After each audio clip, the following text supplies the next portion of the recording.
Hey students, welcome to magnet brains. मैं हूं Shivani Sharma. I really wish आप सब लोग बहुत अच्छे होंगे एंड बहुत ही मजे के साथ अपनी पढ़ाई कर रहे हैं। सो स्टूडेंट्स, आप लोग जानते ही हैं मैग्नेट ब्रेन्स पे क्लास केजी टू क्लास 12 आपका CBSE board, Hindi medium, English medium and other variety of courses बिल्कुल फ्री अवेलेबल हैं। तो आप लोगों को ना कोई भी सब्सक्रिप्शन नहीं लेना है। सो स्टूडेंट्स, इस वीडियो में हम डिस्कस कर रहे हैं chapter number 6 that is application of derivatives और हम लोग इस चैप्टर के एकदम लास्ट स्टेज पे पहुंच चुके हैं और यहाँ पे हम सॉल्व करेंगे मिसलेनियस एक्सरसाइज। और मैं हमेशा कहती हूँ पूरा चैप्टर पढ़ने के बाद ना अगर आपने ये एक्सरसाइज सॉल्व नहीं करी है तो आपने बहुत ही ज़्यादा इम्पॉर्टेंट और डिफरेंट पैटर्न के क्वेश्चंस को मिस कर दिया है। तो इसीलिए आप सब लोग हमेशा पूरा चैप्टर पढ़ने के बाद मिसलेनियस एक्सरसाइज को ज़रूर सॉल्व किया करो, बहुत इंपॉर्टेंट होता है। ठीक है, ओके। तो स्टार्ट करते हैं आज की वीडियो का पहला क्वेश्चन। सबसे पहला क्वेश्चन देखो, आप सब जानते हैं जो एप्लीकेशन ऑफ डेरिवेटिव है ना, हमेशा कहती हूँ क्या है, it is a combination of 5 सब चैप्टर्स। ठीक है, 5 सब चैप्टर्स इसके अंदर होते हैं। Increasing, decreasing, tangents, normal, rate of change of quantity, approximation, maxima and minima.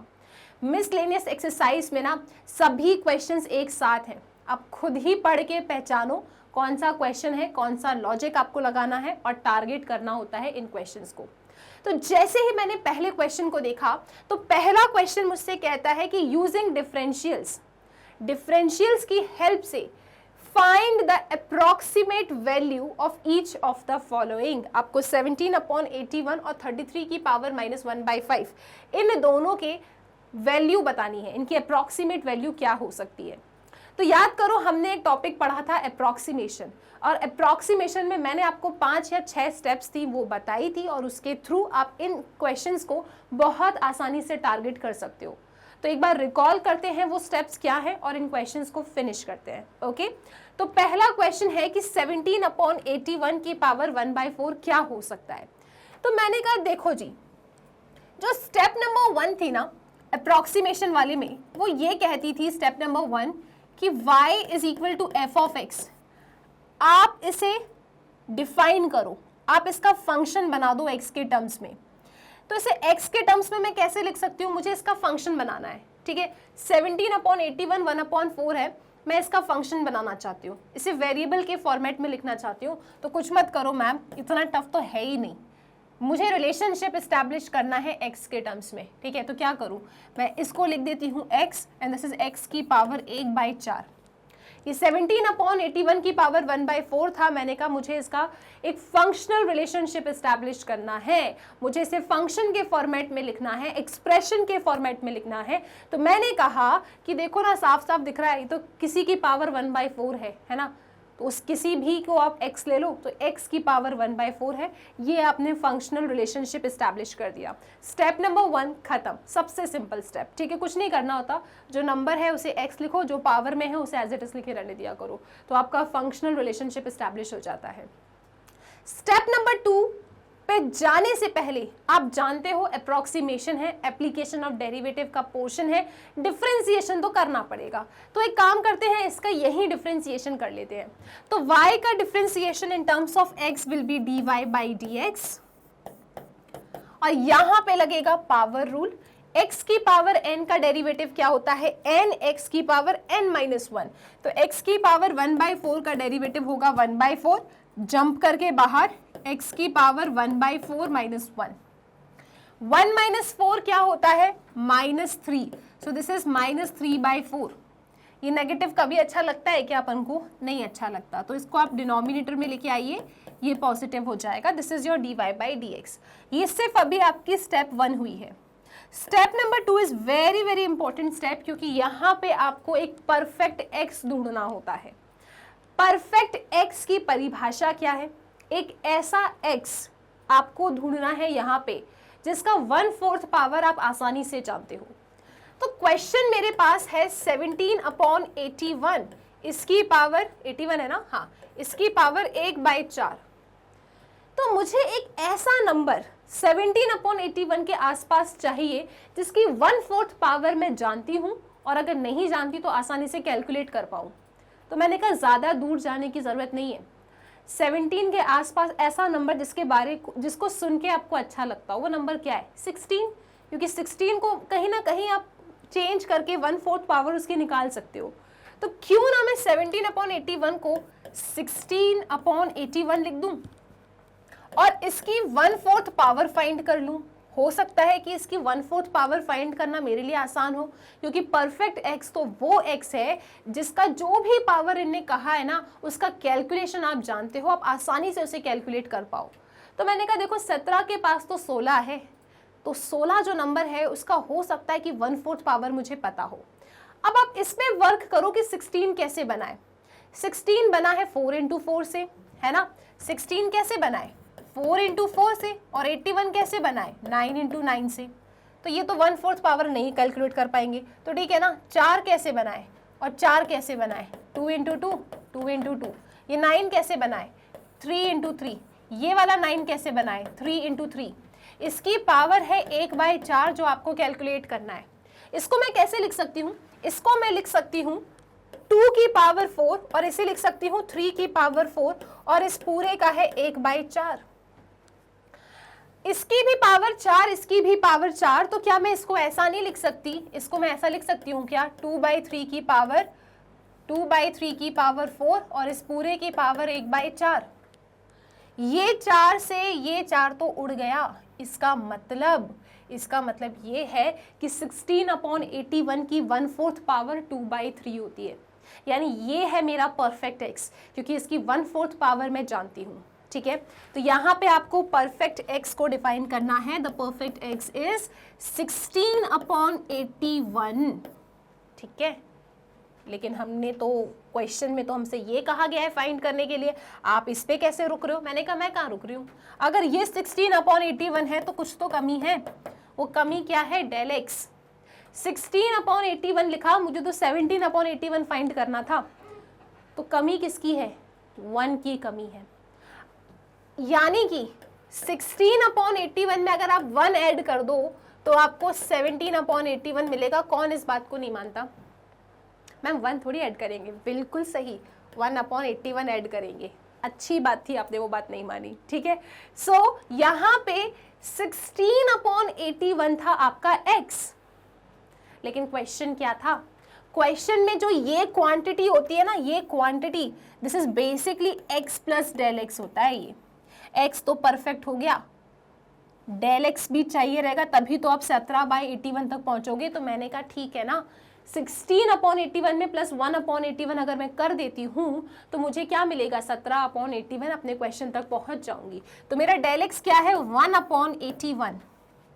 और आप देख सकते हैं यहाँ से कि यहाँ पे अगर मैंने x प्लस डेल एक्स किया, इन दोनों को अगर मैंने ऐड किया ना, 16/81 प्लस 1/81, तो डेफिनेटली दिस इज 17/81 और ये x प्लस डेल एक्स ही होता है। ठीक है, लेकिन हमको सिर्फ 17/81 थोड़ी चाहिए, हमको तो 17/81 की पावर 1/4 चाहिए। तो ठीक है ना मैम, इसका फंक्शन ले लो, आप यहाँ पे f बना दो।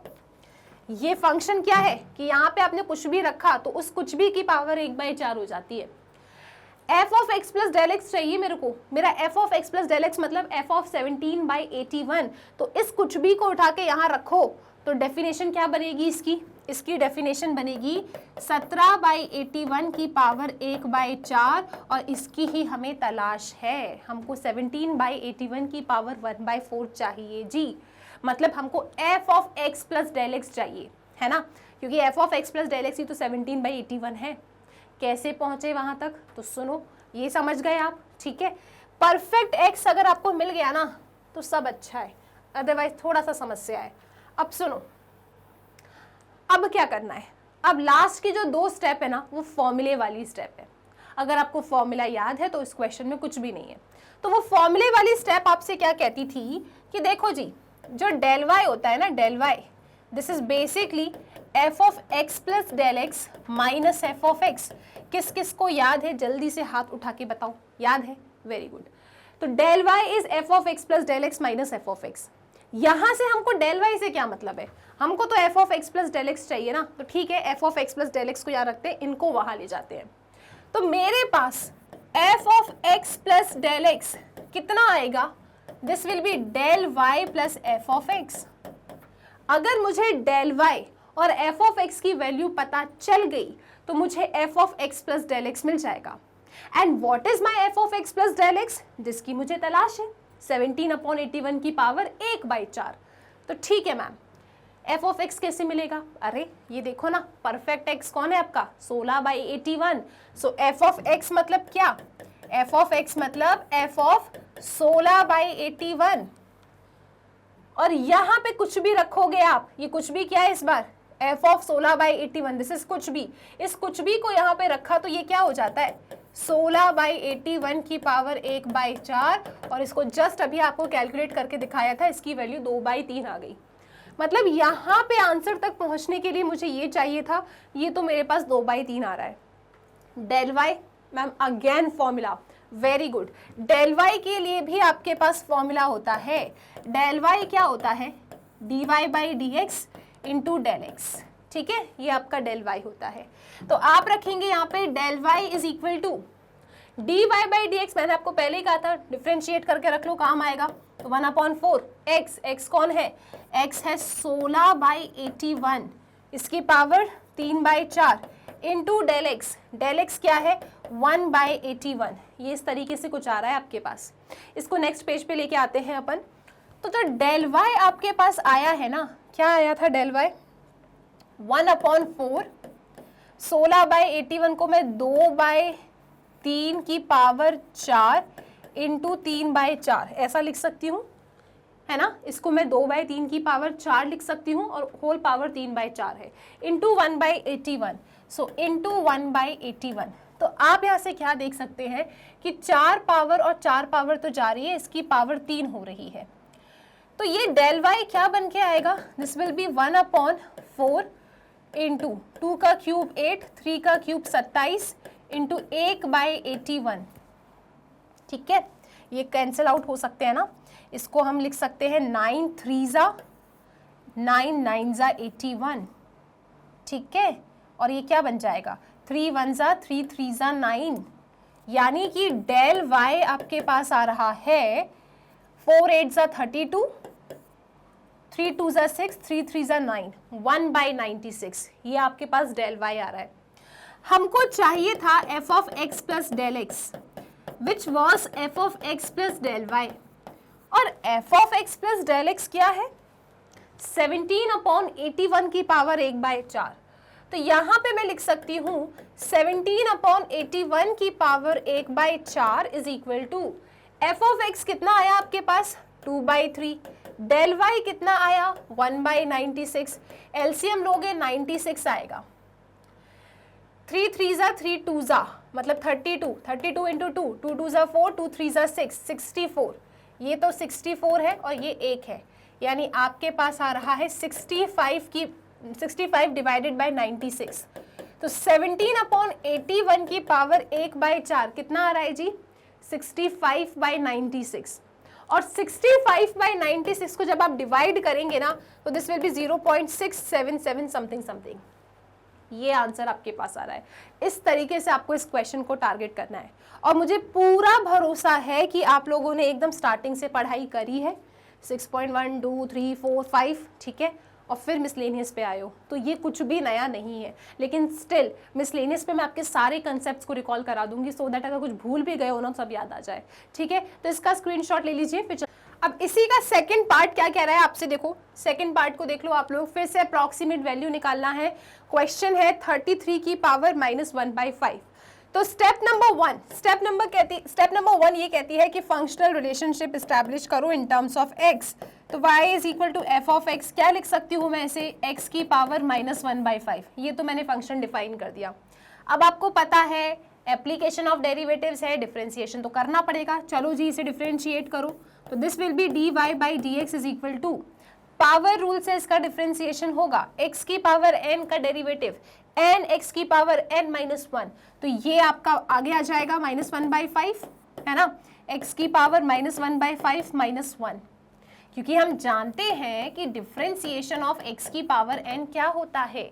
डिफरेंशिएशन ऑफ x की पावर n होता है n x की पावर n-1, है ना। तो क्या हो रहा है?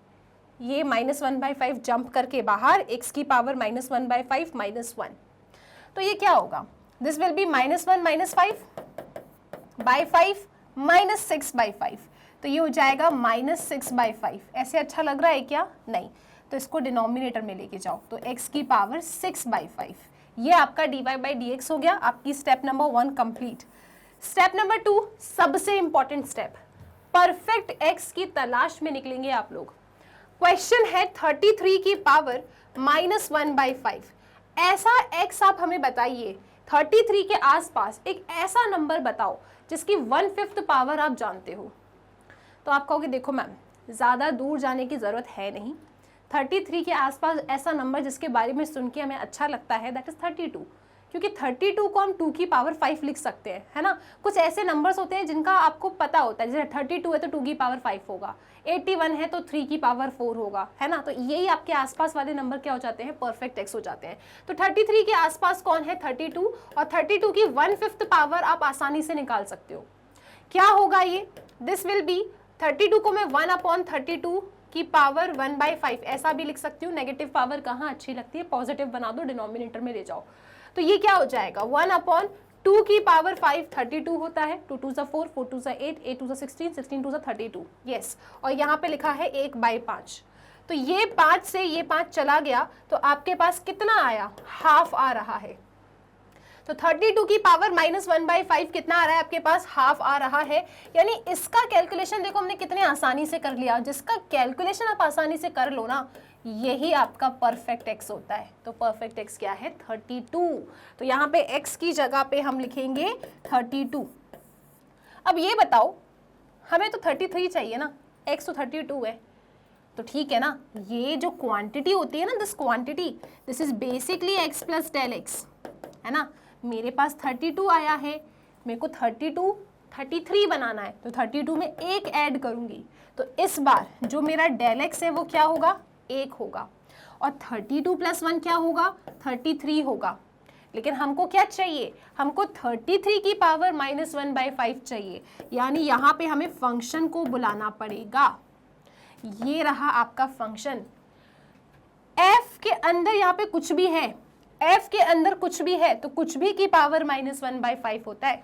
तो f के अंदर 33 है, तो ये बनेगा 33 की पावर 1/5, और इसी को हमें कैलकुलेट करना है। मतलब हमको f of x plus del x चाहिए, विच इज़ 33 की पावर -1/5। ठीक है, इतना काम कर लिया, राइट। अब क्या करेंगे आप, अब आप जाएंगे फॉर्मूले वाली स्टेप पे। तो फॉर्मूले वाली स्टेप आपसे क्या कहती है कि f of x plus del x जो होता है ना, this is equal to f of x plus del y। ये आपका f of x plus del y होता है। कौन, f of x plus del x।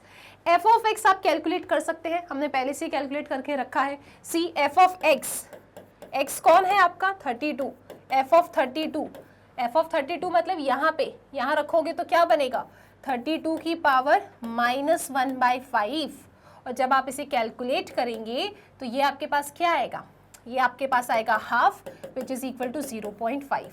ठीक है, ये तो f ऑफ x हो गया। हमको डेल y भी चाहिए, तो डेल y में भी आपके पास फॉर्मूला होता है। क्या फॉर्मूला होता है डेल y के लिए, डेल y होता है dy/dx into del x. dy/dx तो आपने पहले से ही फाइंड करके रखा है। क्या है dy/dx, -1/5, ये रखा है x, x कौन है, x कौन है 32, 32 मतलब 2 की पावर 5 है ना, x की जगह पे रखा, और इसकी भी पावर 6/5 है। डेल x कितना है 1। ठीक है, तो ये क्या हो जाएगा, 5 और 5 चला गया, 2 की पावर 6 क्या होगा, 32 इंटू 2, 2 2 ज़ा 4, 2 3 ज़ा 6, 64, तो 5 इंटू 64 ऐसा कुछ आ रहा है, चेक करो। 2 की पावर 5 32, 2 की पावर 6 क्या होगा, 32 इंटू 2, 2 2 ज़ा 4, 2 3 ज़ा 6, 64, 64 इंटू 5 करो, और इंटू 1 तो कोई मतलब नहीं है, 1 ही आएगा। तो ये मिलेगा आपको -1/5 4 ज़ा 22, 5 6 ज़ा 30, 320, 1/320, और जब आप इसको डिवाइड करेंगे तो ये होगा 0.0031। ठीक है, ऐसा कुछ मिलेगा आपको। जब आप इसे डिवाइड करने निकलेंगे 1/320 को, तो आपको कुछ ऐसा ही मिलेगा। चेक कर लो एक बार डिवाइड करके जल्दी से, 0.0031, ठीक है, माइनस के साइन के साथ। ये डेल वाई आ गया। आपके पास एफ ऑफ एक्स है, आपके पास डेल वाई है, यहाँ रखो F of X plus del X मिल जाएगा, ठीक है। तो मैं यहाँ पे रखूंगी F of X plus del x, मतलब 33 की पावर -1/5।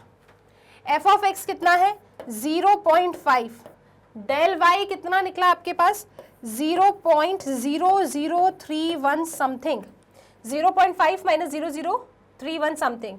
इसको जब सब्ट्रैक्ट करोगे आप तो आपको क्या मिलेगा 0.496 ऐसा कुछ आ जाएगा आपके पास, ठीक है।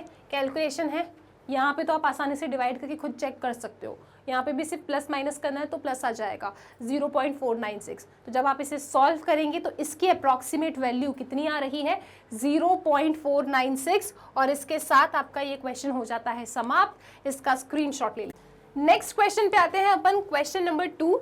सो क्वेश्चन नंबर 2 आपसे कह रहा है कि show that the function given by this has maximum at x equal to e।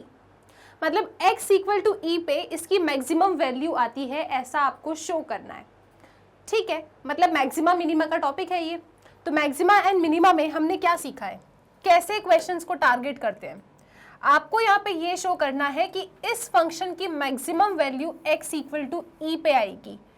तो सबसे पहले जो वर्किंग रूल है वो क्या है, फंक्शन डिफरेंशिएट क्रिटिकल पॉइंट। इसके बाद आप चेक कर लो कि आपको फर्स्ट डेरिवेटिव टेस्ट से पता करना है कि वो क्रिटिकल पॉइंट मैक्सिमा का पॉइंट है या मिनिमा का, या फिर सेकंड डेरिवेटिव टेस्ट से आपको पता करना है कि जो क्रिटिकल पॉइंट आया है वो मैक्सिमा का है या मिनिमा का है, ठीक है। हमको तो यहाँ पे ये शो करना है कि मैक्सिमम वैल्यू इसकी x इक्वल टू e पे आती है। तो ठीक है, सबसे पहले फंक्शन को उठा लेते हैं। फंक्शन हमारे पास है f of x is equal to, आप लिखेंगे यहाँ पे f of x is equal to log x divided by x. इसको डिफरेंशिएट करना है। इसका मतलब क्या, कैसे डिफरेंशिएट करोगे, क्वेश्चन रूल से। तो this will B second differentiation of log x. Log x का डेरिवेटिव होता है 1/x। Second differentiation of first minus first differentiation of second, x का derivative 1 divided by x square. यानी कि ये क्या आ रहा है, x बाय x गया तो this is 1 minus log x divided by x square, 1 minus log x divided by x square, ये एफ डैश एक्स है। अब इस एफ डैश एक्स को आपको 0 से इक्वेट करना है और क्रिटिकल पॉइंट निकालना है। तो जब आप इसे 0 से इक्वेट करेंगे तो 1 minus log x is equal to x square is equal to 0। यहाँ पे x आपका 0 नहीं हो सकता है, ठीक है, x कैन नॉट बी 0। पहले ही ये चीज डिफाइन होनी चाहिए, x कैन नॉट बी 0, क्योंकि log 0 नॉट डिफाइन होता है, ठीक है। तो x इस क्वेश्चन में 0 तो हो ही नहीं सकता। अब क्या करेंगे, ये 0 नहीं हो सकता, एक्स स्क्वायर मतलब न्यूमिरेटर तो 0 हो सकता है ना, तो 1 माइनस लॉग एक्स आपका 0 हो सकता है। यानी कि log x इक्वल टू 1 है, और इस 1 को हम लिख सकते हैं log e, यानी कि x क्या है, e है, x की वैल्यू e आई, और ये e अभी आपका क्रिटिकल पॉइंट है। लेकिन आप ऐसा कह नहीं सकते अभी कि x इक्वल टू e पे आपको इस फंक्शन की मैक्सिमम वैल्यू मिलेगी, आपको चेक करना पड़ेगा। तो मैं जा रही हूँ डबल डेरिवेटिव टेस्ट के पास, मैं इसका फिर से डिफरेंशिएशन करूंगी और उसके बाद इस क्रिटिकल पॉइंट को डाल के चेक करूंगी कि क्या ये लेस देन 0 आ रहा है कि नहीं आ रहा है, ठीक है। तो जब मैं इसे फिर से डिफरेंशिएट करूंगी तो एफ डबल डैश एक्स मेरे पास क्या आएगा, ये रहा मेरा f dash x. Again question rule हम लगाएंगे। क्वेश्चन रूल कहता है सेकेंड डिफरेंशिएशन ऑफ फर्स्ट, 1 का डेरिवेटिव 0 माइनस लॉग एक्स का derivative -1 by x. Second differentiation of first minus first differentiation of second, x square का derivative 2x divided by second का square, तो x की power 4, ठीक है। तो आपके पास f डबल डैश x कितना आएगा, यहाँ से f डबल डैश x, इस x से ये x गया, x इंटू -1 माइनस एक्स, यहाँ पे मल्टीप्लाई करो आप -2x plus 2x log x।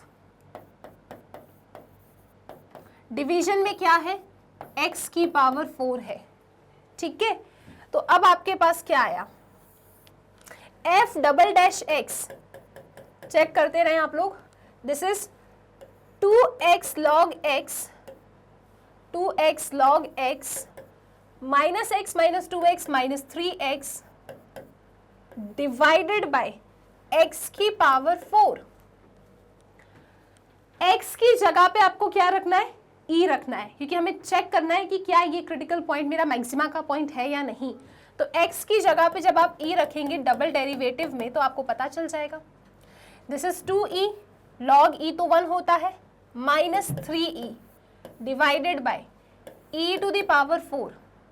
तो 2e माइनस 3e क्या होगा, माइनस e, ठीक है। और जब इसे कैंसिल आउट करेंगे तो माइनस 1 अपॉन ई क्यूब आ रहा है आपके पास, यानी कि एफ डबल डैश ई आपको मिल रहा है minus 1 upon E cube which is less than 0। Negative है, लेस देन 0 है, इसका मतलब ये जो है ना, it is a condition of maxima. ये किसकी कंडीशन है, मैक्सिमा की कंडीशन है। और अगर ये मैक्सिमा की कंडीशन है तो आपके इस फंक्शन की मैक्सिमम वैल्यू भी आपको किस पे मिलेगी, x इक्वल टू ई पे मिलेगी। देयरफॉर आप लिख देना कि function f of x is equal to log x by x has maximum value, इसकी मैक्सिमम वैल्यू होगी x इक्वल टू ई पे। कहानी खत्म इस क्वेश्चन की।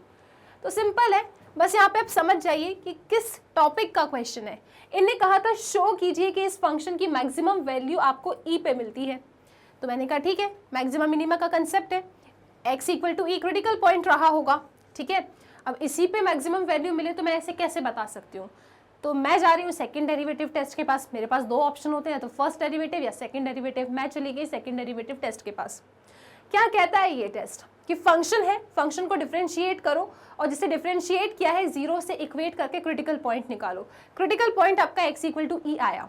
अब आप अपने फंक्शन को एक और बार डिफरेंशिएट करो और x की जगह पे अपने क्रिटिकल पॉइंट को रखो। अगर डबल डेरिवेटिव उस क्रिटिकल पॉइंट पे लेस देन 0 आता है, इसका मतलब ये critical point is a condition of maxima. मतलब अगर मैं x इज इक्वल टू ई को फंक्शन में रखती हूँ तो मुझे फंक्शन की क्या मिलेगी, मैक्सिमम वैल्यू मिलेगी। और इसके साथ आपका ये छोटा सा प्यारा सा क्वेश्चन कंप्लीट हो जाता है। एग्जाम में 2 मार्क्स में ये क्वेश्चन आ सकता है, ठीक है। तो इसका भी स्क्रीनशॉट लीजिए। नेक्स्ट क्वेश्चन पे आ जाते हैं, क्वेश्चन नंबर 3। सो क्वेश्चन 3 अच्छे से आराम से रीड करना, इंपॉर्टेंट क्वेश्चन है। The two equal sides of an isosceles triangle with fixed base B are decreasing at the rate of 3 centimeter per second. How fast is the area decreasing when two equal sides are equal to the base? देखो ऐसे read करोगे ना तो इतना समझ में आया होगा कि एक आइसोसेलेस ट्राइंगल है, ठीक है, कोई बात नहीं। तो आइसोसेलेस ट्राइंगल है, बना देते हैं अपन। क्या होता है आइसोसेलेस ट्राइंगल? उस ट्राइंगल को आइसोसेलेस ट्राइंगल कहते हैं जिसके 2 साइड्स इक्वल होते हैं, ठीक है। और अगर आइसोसेलेस ट्राइंगल में हम ऑल्टीट्यूड ड्रॉ करें ना, तो अगर मान लो मैंने यहाँ से ऑल्टीट्यूड ड्रॉ किया तो ये ना मीडियन का रोल भी प्ले करती है। इस बात को भी आपको याद रखना है। इतनी बातें आपको आइसोसेलेस ट्राइंगल के बारे में पता होना चाहिए इस क्वेश्चन को टारगेट करने के लिए। अब इस क्वेश्चन को फिर से पढ़ते हैं अपन। The two equal sides of an isosceles triangle, 2 equal sides है, यानी ये x है तो ये भी x होगा, ठीक है। The two equal sides of an isosceles triangle with fixed base B, इसका एक fixed base है B, okay, are decreasing at the rate of 3 centimeter per second। मतलब इस ट्रायंगल के जो 2 साइड्स है ना, 2 इक्वल साइड्स, ये डिक्रीज कर रहे हैं। किस रेट से डिक्रीज कर रहे हैं? 3 सेंटीमीटर पर सेकेंड। मतलब ये इंक्रीजिंग डिक्रीजिंग का क्वेश्चन नहीं है। किसका क्वेश्चन है ये? Rate of change of quantities का है। तो इनने कहा कि जो साइड है, साइड वो डिक्रीज कर रही है at the rate of 3 centimetre per second, यानी कि जो साइड है वो टाइम के रिस्पेक्ट में डिक्रीज कर रही है। कैसे पता मैम आपको टाइम के रिस्पेक्ट में डिक्रीज कर रही है? जब कुछ मेंशन नहीं है, सिंपल रेट लिखा है, टाइम के रिस्पेक्ट में डिक्रीज कर रहा है, इसका मतलब ये होता है। और अगर आप चाहें ना तो आप इसकी यूनिट पढ़ के भी पता लगा सकते हैं कि जो साइड है आइसोसेलेस ट्राइंगल की वो किसके रिस्पेक्ट में चेंज हो रही है। सेंटीमीटर साइड के लिए, सेकेंड मतलब टाइम के लिए, तो dx/dt है। यानी जो आइसोसेलेस ट्राइंगल की साइड है it is changing with respect to time, यानी कि dx by dt is equal to -3 centimetre per second आपके पास है। माइनस का साइन क्यों बनाया है? क्योंकि साइड डिक्रीज कर रही है, डिक्रीज कर रही है यानी आप नेगेटिव के साइन को बनाएंगे। ठीक है, क्या ये पॉइंट क्लियर है? Right, okay. अब ये हमसे पूछ रहे हैं how fast is the area decreasing. Okay, how fast is the area decreasing, area कितने फास्ट डिक्रीज कर रही है। तो किसके रिस्पेक्ट में आप बताएंगे एरिया का डिक्रीज होना? जिसके रिस्पेक्ट में साइड ने डिक्रीज किया है ना, उसी रिस्पेक्ट में आपका एरिया भी डिक्रीज होगा। इट इज अंडरस्टूड, यानी कि आपको dA बाई dt निकालना है। लेकिन किस इंस्टेंट पे? उस इंस्टेंट पे when two equal sides are equal to the base, जब आपका x b के बराबर है उस पॉइंट ऑफ टाइम पे आपको डिक्रीज इन एरिया फाइंड करना है, आपको dA बाई dt निकालना है। Rate of change of quantity का ये क्वेश्चन है, कंफ्यूज नहीं होना है आपको। सी, एक बार इस क्वेश्चन को फिर से पढ़ो, प्रॉपर्टीज बताती हूँ, क्वेश्चन को सॉल्व करेंगे, बहुत आसानी से आंसर तक पहुंच जाओगे आप। इस पूरे क्वेश्चन में पता है जब आपने रीड किया ना तो आपकी नजर सबसे पहले तो आइसोसेलेस ट्रायंगल पे गई थी। जैसे ही आइसोसेलेस ट्रायंगल के बारे में आपने सुना तो आपको उसकी प्रॉपर्टी याद आ जानी चाहिए कि आइसोसेलेस ट्रायंगल में दो साइड्स इक्वल होती हैं, कोई भी दो साइड हो सकती हैं वो। और अगर आप यहाँ पे इसके किसी वर्टेक्स से एक ऑल्टीट्यूड गिराए ना तो ये ऑल्टीट्यूड यहाँ पे मीडियन का भी रोल प्ले करती है, बस इतना आपको पता होना चाहिए। मीडियन का रोल प्ले करती है मतलब क्या कि अगर इस बेस का पूरा लेंथ b है तो ये मीडियन का रोल प्ले कर रही है, मतलब इतना हिस्सा विल बी इक्वल टू इतना हिस्सा। अगर ये पूरा b है तो ये कितना हो जाएगा b/2 और ये भी कितना हो जाएगा b/2। ठीक है, अब जब हमने इस क्वेश्चन को पढ़ा तो क्वेश्चन क्या कह रहा था कि जो आइसोसेलेस ट्रायंगल की साइड है वो डिक्रीज कर रही है at the rate of 3 centimetre per second, यानी साइड चेंज हो रही है। किसके रिस्पेक्ट में? जब डायरेक्टली नहीं गिवन, मतलब टाइम के रिस्पेक्ट में चेंज हो रहा है। और अगर किसी को कंफ्यूजन होता है तो वो यूनिट पढ़ के भी डिकोड कर सकता है। सेंटीमीटर साइड के लिए पर मतलब डिवीजन, सेकेंड मतलब टाइम, यानी कि dx बाई dt कितना गिवन है? -3 सेंटीमीटर पर सेकेंड। माइनस कहाँ से आ गया? डिक्रीज कर रही है साइड, इसीलिए। फिर इनको क्या चाहिए? इनको चाहिए how fast is the area decreasing. अब एरिया किसके रिस्पेक्ट में डिक्रीज हो रहा है नहीं बताया इनने, तो इसका मतलब ये है कि जिसके रिस्पेक्ट में आपने टाइम को चेंज, जिस साइड को जिसके रिस्पेक्ट में आपने चेंज किया था, साइड किसके रिस्पेक्ट में चेंज था? टाइम के रिस्पेक्ट में। तो एरिया भी आपको किसके रिस्पेक्ट में चेंज चाहिए? टाइम के रिस्पेक्ट में चेंज चाहिए। इट इज अंडरस्टूड, ये इम्प्लिसिटली आपको गिवन है। ठीक है, डायरेक्टली नहीं बोला इन्हें, लेकिन ये अंडरस्टूड है कि अगर साइड टाइम के रिस्पेक्ट में चेंज हुआ है तो एरिया भी आप टाइम के रिस्पेक्ट में बताएंगे। यानी how fast is the area decreasing, आपको dA बाई dt चाहिए। लेकिन dA बाई dt चाहिए किस पॉइंट ऑफ टाइम पे? तो आगे कंडीशन दी है when two equal sides are equal to base, जब वो जो दो इक्वल साइड्स है ना, मतलब x जब b के बराबर है उस पॉइंट ऑफ टाइम पे आपको dA बाई dt चाहिए। क्या ये क्वेश्चन क्लियर है? ओके, अब सुनो, हमको चेंज इन एरिया चाहिए ना, तो सबसे पहले एरिया ऑफ अ ट्रायंगल लगाते हैं। एरिया ऑफ अ ट्रायंगल क्या होता है? Half base into height.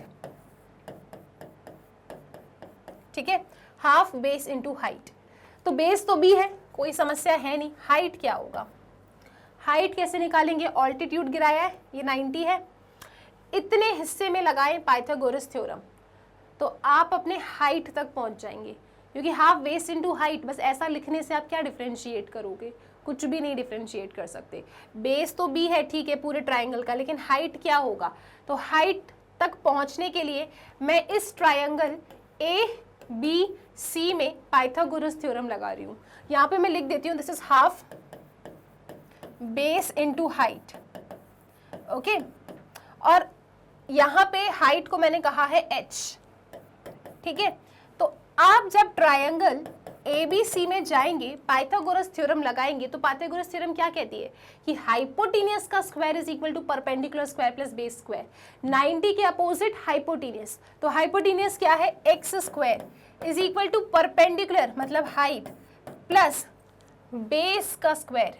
तो बेस क्या है? b/2, तो b स्क्वायर बाई 4। आपको h चाहिए, इसको शिफ्ट करें आप यहाँ पे, तो x square minus b square by 4 under root is equal to h। कोई चिल्ला के ऐसा तो नहीं कह रहा प्लस माइनस, नहीं आएगा, because height can never be negative, right. तो h कितना आ रहा है, under root x square minus b square by 4। ये आपके इस ट्राइंगल की हाइट आ गई, और area of a triangle half base into height होता है। तो इस पूरे ट्राइंगल में बेस क्या है, b, हाइट क्या है, under root x square minus b square by 4। यहाँ रख देते हैं और इसे डिफ्रेंशिएट करते हैं t के रिस्पेक्ट में, ठीक है। तो मेरे पास क्या आएगा, this is area, area is equal to half base, base क्या है चेक करो, बेस क्या है पूरा b, तो बेस तो b हो गया। हाइट क्या है, हाइट है आपके पास एक्स स्क्वायर, आप लिखेंगे यहाँ पे x square minus b square by 4, ठीक है। ये रहा आपका एरिया। अब क्या करो, डिफ्रेंशिएट करो t के रिस्पेक्ट में।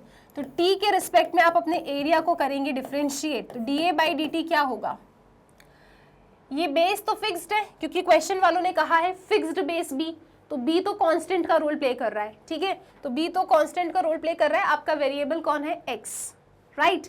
तो हम इसे डिफ्रेंशिएट करेंगे तो ये क्या होगा, यहाँ पे दिस विल बी, आप लेंगे कि देखो b बाई 2 तो नॉर्मल है, अंडर रूट का डेरिवेटिव क्या होता है 1/2 अंडर रूट, ठीक है, x square minus b square by 4 into under root के अंदर जो लिखा है उसका डेरिवेटिव, एक्स स्क्वायर का डेरिवेटिव 2x हो जाएगा, b तो कांस्टेंट है, उसका डिफरेंशिएशन 0।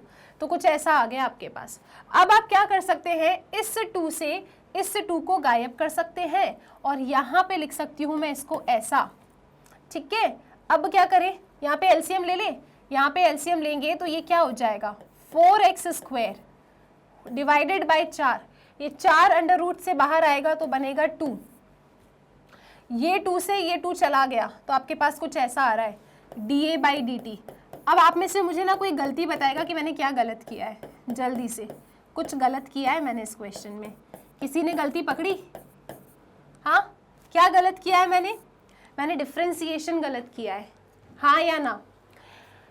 t के रिस्पेक्ट में डिफरेंशिएट कर रहे हो, x के रिस्पेक्ट में थोड़ी डिफरेंशिएट कर रहे हो कि आपने सिर्फ इतना लिख दिया, यहाँ पे x का भी तो डिफरेंशिएशन होगा t के रिस्पेक्ट में। रुको, ये देखो dA बाई dt, ये एज इट इज, इसका डिफरेंशिएशन 1/2 अंडर रूट दिस, फिर अंडर रूट में लिखे अपने x का भी डेरिवेटिव, उसके बाद x का डेरिवेटिव t के रिस्पेक्ट में करोगे, यहाँ पे dx बाई dt आएगा। ये कौन कौन समझा, यहाँ पे dx बाई dt आएगा कि नहीं आएगा, सिर्फ इतना ही आएगा या फिर ये भी आएगा, डेफिनेटली dx बाई dt भी आएगा।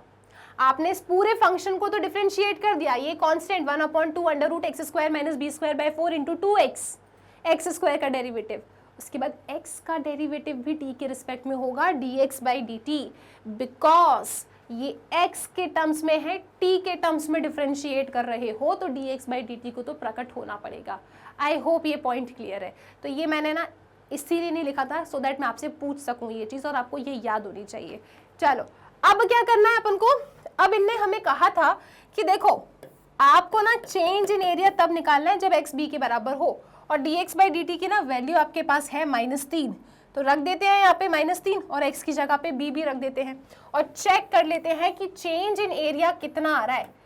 सो dA by dt when x is equal to b कितना होगा, x की जगह पे b रखेंगे तो x स्क्वायर, x की जगह पे b रखना है क्या कि b की जगह पे x रखना है, क्या रखना है, ठीक है x की जगह पे b रख दो, तो this is b square divided by x की जगह पे b, तो 4b square minus b square root 3b square, इसको हम रूट से बाहर लेंगे तो रूट 3b, और dx बाई dt -3 आया है, इस b से ये b चला गया, ये माइनस यहाँ बना देते हैं, दिस इज 3 और 3 को रूट 3 लिख सकते हैं, तो एक रूट 3 तो गायब हो गया, तो चेंज इन एरिया आ रहा है -√3b। क्या आंसर सही है अभी? नहीं मैम, क्यों? आपने यूनिट नहीं लिखा है, वेरी गुड। तो जब आप इसकी यूनिट लिखेंगे तो सेंटीमीटर स्क्वायर एरिया के लिए और टाइम के लिए पर सेकेंड, ये इसका आंसर आएगा।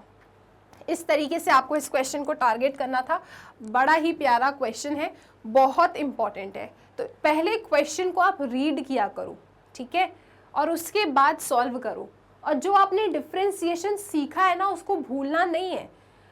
a आपका x के टर्म्स का फंक्शन है, a को आप डिफ्रेंशिएट कर रहे हो t के टर्म्स में, तो पूरा डिफ्रेंशिएट करने के बाद बिल्कुल dx बाई dt भी आएगा, ये चीज़ कोई नहीं भूलेगा।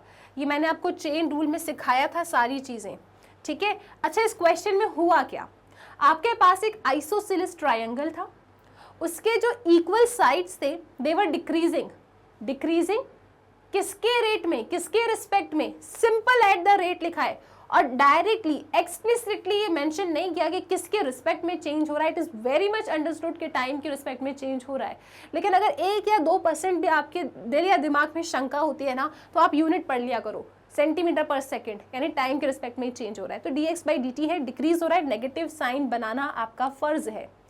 इसके बाद इन्हें हमसे पूछा कि कितनी जल्दी आपका एरिया चेंज हो रहा है और किसके रिस्पेक्ट में चेंज हो रहा है, बताया नहीं, तो ये इम्प्लिसिटली अंडरस्टूड है कि टाइम के रिस्पेक्ट में चेंज हो रहा है, क्योंकि x भी टाइम के रिस्पेक्ट में चेंज हुआ था। तो आपको dA बाई dt चाहिए, लेकिन कब, तब चाहिए जब साइड्स इक्वल हैं बेस के, मतलब x जब b के बराबर है। इस पॉइंट ऑफ टाइम पे आपको चेंज इन एरिया चाहिए। तो मैंने कहा ठीक है, एरिया बता देते हैं, ट्राइंगल का formula, area of a triangle क्या होता है, half base into height.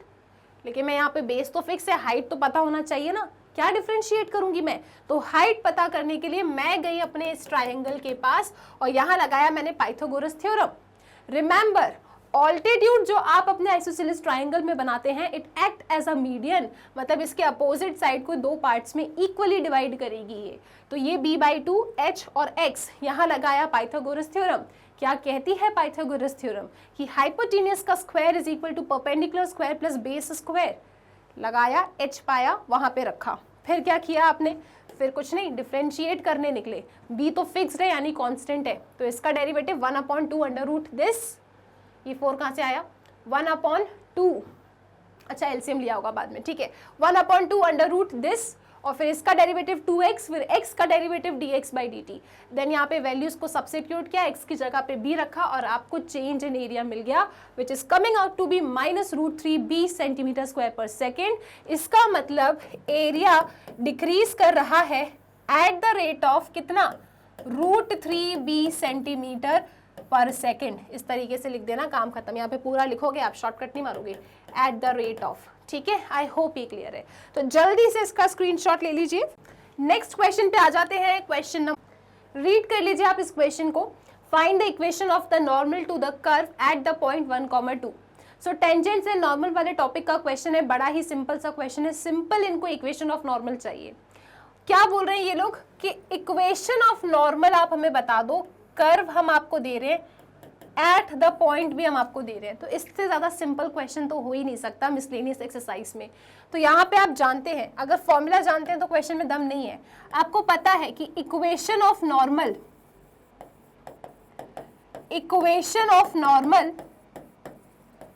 Eight x1, y1 क्या होता है, क्या होता है formula, y minus y1 is equal to -1 by dy by dx at x1, y1 into x minus x1। इसे कहते हैं equation of normal of the curve at the point, ठीक है। ये आपका फॉर्मूला होता है। तो फॉर्मूले के अकॉर्डिंग हमको क्या क्या चाहिए, हमको dy बाई dx चाहिए, तो चलो जी dy बाई dx निकालते हैं। कर्व है y square is equal to 4x, इसको डिफ्रेंशिएट करो, तो y स्क्वायर का डेरिवेटिव 2y और y का derivative with respect to x हो जाएगा dx, dy by dx। 4x का डेरिवेटिव हो जाएगा 4, क्योंकि x का डेरिवेटिव 1 है, क्योंकि आप x के रिस्पेक्ट में डिफ्रेंशिएट कर रहे हो। तो यहाँ पे अगर आप देखें तो आपके पास dy बाई dx कितना आ रहा है, dy बाई dx आपके पास आ रहा है 4/2y विच इज 2/y। कितना निकल रहा है ये, 2/y। लेकिन किस पॉइंट पे चाहिए, 1,2 पे चाहिए। तो ये x है, ये y है, तो यहाँ पे रखोगे 2/2, दैट मीन्स 1। लेकिन आपको क्या चाहिए, आपको चाहिए -1/dy by dx at the point 1,2। तो मैंने कहा ठीक है ना, dy बाई dx एट 1,2 तो 1 आ गया, -1 लिख देते हैं, तो -1/1 विच इज इक्वल टू -1। तो मेरे पास इसकी वैल्यू कितनी आ रही है, -1 आ रही है इस पूरे की। बस यहाँ वैल्यूज रखो और अपनी इक्वेशन बना लो। तो इक्वेशन क्या होगी, y माइनस y1, y1 ये x1 है, ये y1 है, सो y माइनस y1 मतलब y माइनस 2, इसकी जगह पे क्या रखोगे, -1 into x minus x1, x1 क्या है 1, तो आपके पास क्या आ रहा है ये, this is y minus 2 is equal to minus x plus 1, ठीक है। तो कितना बन रहा है ये, इसको वहां ले जाओ तो x प्लस वाई, ठीक है, इसको यहां ले आओ -3 इक्वल टू 0, ये आ रही है आपकी equation of the normal. Simple, कुछ था ही नहीं इस क्वेश्चन में, ठीक है। आपने क्या किया, -x प्लस 1 इसको यहाँ ले गए तो x प्लस वाई, इसको यहाँ ले गए -2 -1 -3, तो आपके पास आ रहा है x plus y -3 equal to 0। Simple सा साधारण सा क्वेश्चन इक्वेशन ऑफ नॉर्मल का, इसका स्क्रीनशॉट ले लीजिए। Done, okay. अगले सवाल पे आते हैं, क्वेश्चन नंबर 5 पे। Show that the normal at any point theta two the curve this is at a constant distance from the origin. अब जब ऐसा कुछ एक्स्ट्रा लिख देते हैं ना ये लोग, तो आपको टेंशन नहीं लेना होता, बस थोड़ा इमेजिन किया करो। इस क्वेश्चन में भी कुछ नहीं है। ये क्या बोल रहे हैं आपसे, show that normal at any point theta two the curve this and this. Curve कैसा दे दिया है, पैरामेट्रिक, डरने की जरूरत ही नहीं है, कोई समस्या नहीं है। ये जो नॉर्मल होगी ना इस कर्व पे, is at a constant distance from the origin, ये कांस्टेंट डिस्टेंस पे होगी ओरिजिन से, ठीक है।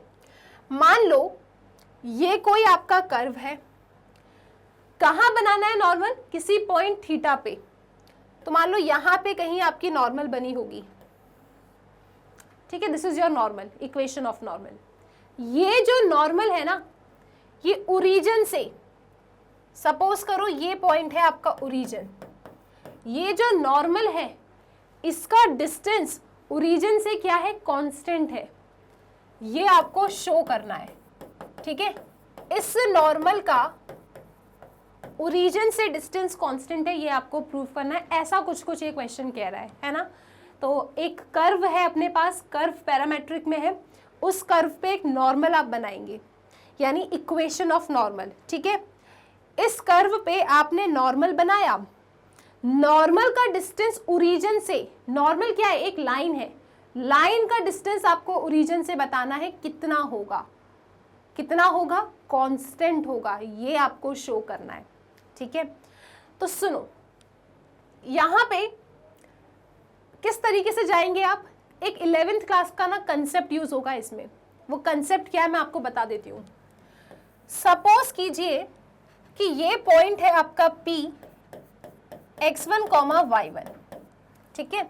मान लो ये कोई पॉइंट है आपका P x1, y1, और इस पॉइंट का मुझे डिस्टेंस निकालना है इस लाइन से। लाइन कैसी है, ax plus by plus c equal to 0। इस पॉइंट का मुझे इस लाइन से निकालना है डिस्टेंस, राइट। तो डिस्टेंस मान लो d है, तो इसका फॉर्मूला होता है d is equal to, distance क्योंकि पॉजिटिव है तो मॉड्यूलस, इन पॉइंट को यहां पे रखेंगे ax1 plus by1 plus c divided by under root a square plus b square. किसी पॉइंट का किसी लाइन से डिस्टेंस का फॉर्मूला ये होता है। मैम ये सब क्यों बता रहे हो आप, क्योंकि क्वेश्चन ने कहा है कि जो नॉर्मल आपकी कर्व पे बनी है ना, उस नॉर्मल का ओरिजिन से डिस्टेंस इज कांस्टेंट, ये शो करो। नॉर्मल एक लाइन है, ओरिजिन एक पॉइंट है, तो पॉइंट का लाइन से डिस्टेंस आपको बताना है। तो using the concept of class 11th आप बता सकते हैं कि क्या डिस्टेंस होगा इनके बीच में, ओके। तो ये सारी चीज़ें हम यहाँ पे यूज़ करने वाले हैं। तो इसको हटाती हूँ, इसको याद रखिए, इसका स्क्रीनशॉट आप ले लो, इसी फॉर्मूले को मैं लगाऊंगी अपने इस क्वेश्चन में, ओके, ठीक है। अब देखो आप, ये तो श्योर है इस क्वेश्चन में कि आप लोगों को इक्वेशन ऑफ नॉर्मल चाहिए। और इक्वेशन ऑफ नॉर्मल क्या होती है, जस्ट प्रीवियस क्वेश्चन में हमने डिस्कस किया था, y minus y1 is equal to slope of normal into x minus x1, ठीक है। तो सबसे पहले हम निकालेंगे slope of normal. Slope of normal क्या होती है, -1 upon dy/dx eight the point. अब यहाँ पे पॉइंट क्या है, एट एनी पॉइंट थीटा, यानी जो भी आप पॉइंट लेने वाले हैं x1 y1, यही आपके पॉइंट रहने वाले हैं वो, ठीक है। तो मैं यहाँ पे सबसे पहले तो dy बाई डी थीटा निकाल लूंगी, dy बाई डी थीटा, इसका डिफ्रेंसिएशन करना है। तो a तो कांस्टेंट है, साइन थीटा का डेरिवेटिव कॉस थीटा, ठीक है, ये थीटा कॉस थीटा, क्योंकि थीटा के रिस्पेक्ट में आप कर रहे हो, y is a function of theta, theta के रिस्पेक्ट में आप डिफ्रेंशिएट कर रहे हो, ठीक है जी। तो ये माइनस का साइन, यहाँ पे लगेगा प्रोडक्ट रूल, बहुत ध्यान से लगाइएगा क्योंकि माइनस का साइन भी है। तो first differentiation of cos theta minus sine theta, ठीक है, first differentiation of second minus second differentiation of first, ये आपके पास आएगा इसका डेरिवेटिव, ठीक है। Normally a cos theta minus a cos theta चला गया, तो आप लोगों के पास dy बाई डी थीटा कितना आ रहा है, सिर्फ a theta sine theta. Now you will find dx by D theta. तो यहाँ पे इधर तो प्रोडक्ट रूल लगेगा, this is first this is second function, ठीक है, थीटा के रिस्पेक्ट में डिफ्रेंशिएट कर रहे हो, तो क्या लिखोगे, a cos थीटा, c से स्टार्ट अगर डिफ्रेंशिएशन होता है तो उसका आंसर नेगेटिव से स्टार्ट होता है, cos थीटा का derivative will be minus sine theta, तो ये होगा minus a sine theta, okay. यहाँ पे लगा लो प्रोडक्ट रूल, तो this will B first differentiation of sine theta, first differentiation of second plus second differentiation of first, तो theta का derivative तो 1 हो जाएगा, a into theta is a and sine theta अपना एज इट इज। आप देख सकते हैं minus a sine theta plus a sine theta तो जा रहा है, जो जा रहा है तो उसे जाने दो, क्या फर्क पड़ता है। ये क्या आ रहा है, a थीटा कॉस थीटा। आप लोगों को क्या चाहिए, slope of normal dy by d x होता है, -1 upon dy by d x होता है एट एनी पॉइंट थीटा, ठीक है जी। तो dy बाई डी एक्स क्या होगा, dy बाई डी एक्स होगा dy by D theta divided by dx by D theta. तो dy बाई डी थीटा यानी कि a theta sine theta, dx by D theta मतलब a थीटा कॉस थीटा। तो कौन कौन जा रहा है यहाँ से, a थीटा जा रहा है, sine theta by cos theta तो टेन थीटा होता है। इसका मतलब एट एनी पॉइंट थीटा चाहिए, तो यहाँ पे क्या ही डालोगे आप, थीटा ही डालोगे, तो टेन थीटा मतलब थीटा। तो माइनस अगर मैं कहूँ स्लोप ऑफ नॉर्मल, तो स्लोप ऑफ नॉर्मल क्या होगा, slope of normal is -1 by dy by dx at the point theta which is coming out to be -1 by tan theta, है ना, क्योंकि dy बाई dx तो टेन थीटा है। तो -1 by tan theta क्या होगा, माइनस कॉट थीटा होगा, ये आपकी स्लोप ऑफ नॉर्मल है। अब भी हमको इक्वेशन ऑफ नॉर्मल चाहिए, है ना, क्योंकि इक्वेशन ऑफ नॉर्मल बनाओगे तभी लाइन की इक्वेशन आएगी। तो इक्वेशन ऑफ नॉर्मल क्या होगा, y माइनस y1, तो यहाँ पे एट एनी पॉइंट थीटा चाहिए ना आपको, तो ये आपका y1 का रोल प्ले करेगा, ये x1 का रोल प्ले करेगा, ठीक है। तो y माइनस y1, इसमें जब थीटा डालोगे तो क्या बनेगा, ये बनेगा a sine theta minus a theta cos theta. y minus y1 is equal to slope of normal into x minus x1। x1 क्या है, x1 है आपके पास a theta cos theta minus a theta sine theta, a theta sine theta. यहाँ भी क्या मतलब है ब्रैकेट बनाने का, हटा दो, आप तो साइन चेंज करो सिंपली, ऐसा कुछ आ रहा है। अब क्या करें मैम, ऐसी कुछ इक्वेशन आ रही है, इक्वेशन को थोड़ा अरेंज कर लो आप। कैसे अरेंज करोगे, सी ये जो कॉट थीटा है ना, कॉट थीटा को आप minus cos theta by sine theta लिखो और यहाँ पे क्रॉस कर दो, ठीक है। इसका इधर मल्टीप्लिकेशन, इसका उधर मल्टीप्लिकेशन।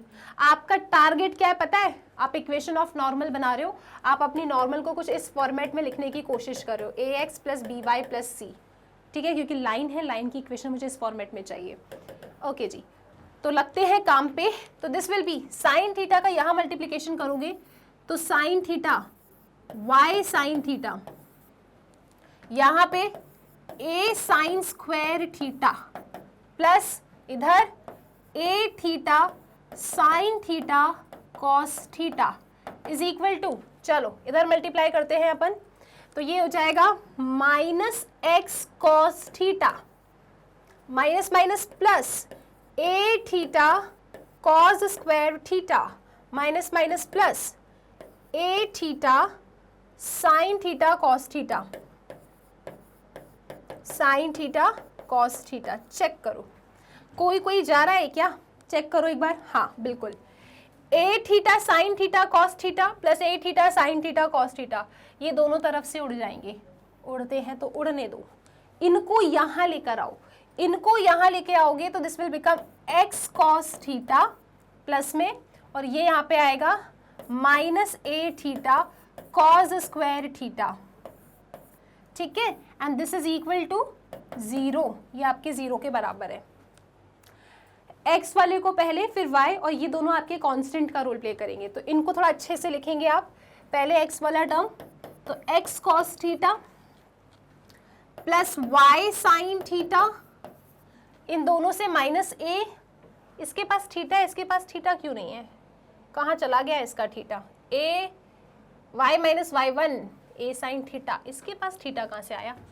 x माइनस x1, ये मैंने एक्स्ट्रा लगा दिया है क्या? ए थीटा कॉस थीटा, ए थीटा साइन थीटा, हाँ ये मैंने एक्स्ट्रा लगाया। आप रुकते भी नहीं हो आप लोग मुझे।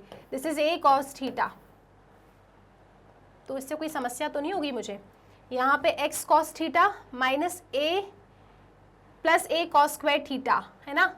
हाँ कोई समस्या नहीं होगी, सब ठीक है। ये थीटा एक्स्ट्रा लग गया था, ये थीटा नहीं आएगा। यहाँ से आप माइनस ए कॉमन ले लो, माइनस ए कॉमन लोगे तो ये क्या बनेगा? ये बनेगा sine square theta plus cos square theta is equal to 0। Sine square theta plus cos square theta 1 होता है, तो ये तो चला गया, ठीक है।